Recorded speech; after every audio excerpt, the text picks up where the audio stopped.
Hello there, guys and girls. Good evening to each every one of you. Let's have some little snacks, not so late snacks. As you can see, I have here a sea salt caramel iced coffee and 6-piece nuggets with Cajun sauce. I'm gonna try this again. It's been a long time. And I'm gonna put some fresh milk to this one, for it will be more low-fat milk,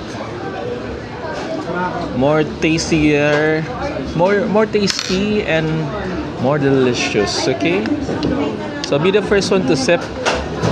Come on, open your mouth, don't be shy. Love it, love it. How about this one? Come on, love it, love it. This one, Cajun. Bye for now, hold on.